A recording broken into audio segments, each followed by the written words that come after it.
السلام عليكم، معكم سارة في المطبخ. بما أنه الكل قاعد بالبيت هلأ فبدنا وصفة سهلة وطيبة ولذيذة. اليوم حنعمل كيكة الشوكولاتة من دون بيض، من دون طحين، وأحلى شي كمان إنه من دون فرن. كيكة كتير سهلة، طريقتها غريبة، وبنفس الوقت فيكن تعملوها مع ولادكن فبيكون نشاط بيسلي لألكن سوا. تابعوا الفيديو وشوفوا المكونات اللي عملت فيها هيدي الكيكة.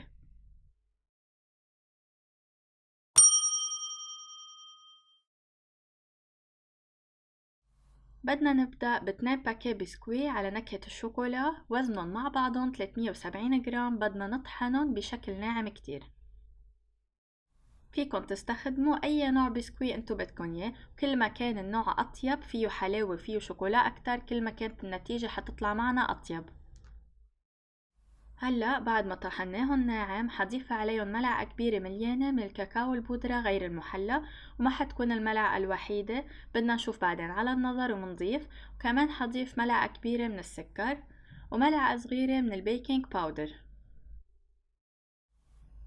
حلو بهيدي الوصفة انها بتنعمل على النظر بسهولة لانه فينا نتذوقها ونشوف اذا بدها اي تعديل.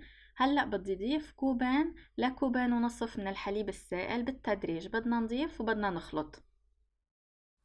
منضيف شوي شوي ومنخلط الحليب مع المكونات حتى نحصل على القوام النهائي اللي هلأ حنشوفه، وبيكون مناسب لأنه نبلش فيه الكيك. طبعا ما بنصحكن ابدا تضيفوا الحليب دفعة واحدة لانه كل نوع بسكوي حيتشرب الحليب بطريقة، كرمال هيك بدنا نضيفه بالتدريج. بدنا نخلط حتى نوصل للقوام المطلوب. وهلأ بهيدي المرحلة فيكن تتذوقوا بس توصلوا للقوام المطلوب أو قبل كمان ما توصلوا. بتتذوقوا بتشوفوا إذا ناقص تضيفوا شي. حزيد إسا ملعقة كبيرة من الكاكاو البودرة غير المحلى وأخلط. وكمان إسا بينقصوا شوية حليب دغري ببين عليكم. ما بدنا إياه يكون هيك تقيل وما بدنا إياه كتير كتير يكون رخو.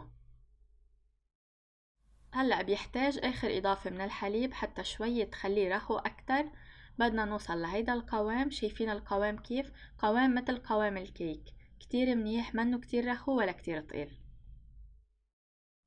هيك صار خليط الكيك جاهز عنا. هلأ بأي مقلاية موجودة عندكن أو أي طنجرة موجودة فيكن تستعملوها هحط فيها قالب الكيك اللي بدي استخدمه. وقالب الكيك كمان مسحته مسحة خفيفة بالزيت.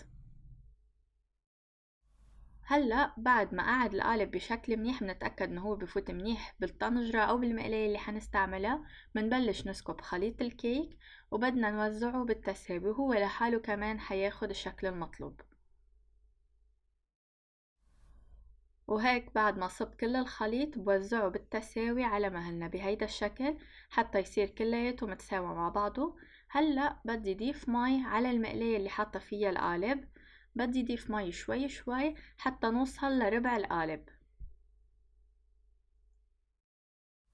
بعد ما نسكب كمية المي المطلوبة منسكر المقلاية بالغطا المخصص لها، والمنفذ الموجود بالغطا منسكره بورقة الألومنيوم بهيدا الشكل حتى تكون تسكرت عنا بشكل كامل.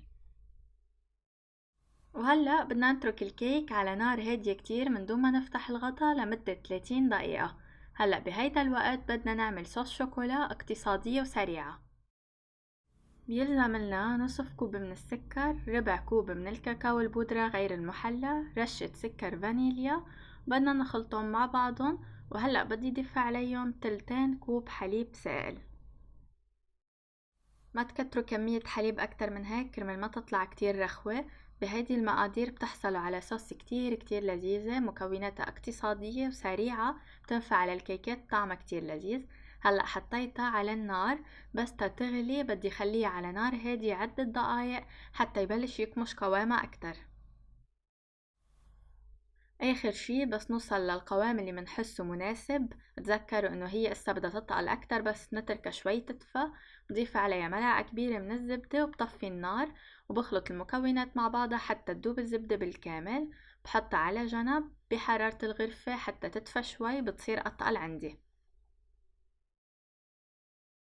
وهلأ بعد مرور 30 دقيقة نفتح على الكيك منشوفه ببين علينا انه من فوق استوى. بدنا نفوت عليه العود الخشبي حتى نشوفه اذا صار منيح من عنا ومنه سائل من جوا. هيك ممتاز، ما بدنا اياه ناشف على الاخير لانه هو ما بقلبه بيض ولا بقلبه اشياء بناكل همها كتير. بدنا اياه يضله شوي رطب.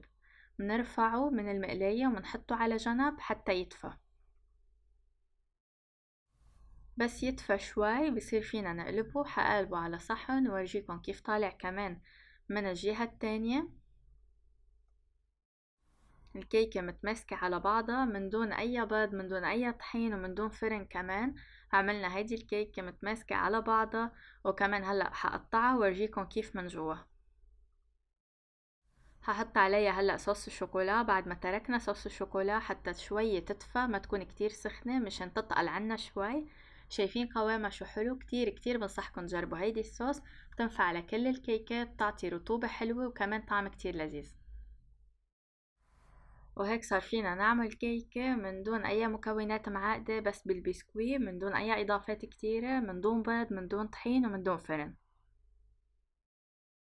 وهلأ أكيد بدي أعطيكم رأيي بطعمتها حتى قبل ما تجربوها تكونوا عارفين كيف هالكيكة بتطلع. أكيد هون نحنا ما عم نقول إنه هيدي الكيكة هي بديل كيكة الشوكولا اللي بنعملها بالفرن واللي بتكون هشة. هيدي كيكة تانية، طعمها تاني، وكمان القوام اللي من جوا الكيك منه مثل قوام الكيك الهشة اللي جوا الفرن. بس كبديل نعمله من دون فرن بالمقلاية، من دون بيض ومن دون طحين، طالما الكل قاعد بالبيت وبدنا شي سريع، خاصة اشياء تنعمل مع الولاد، يعتبر بديل جدا رائع. وبرأيي الخاص بحس صوص الشوكولا بهيدي الوصفة أساسية مع الكيك.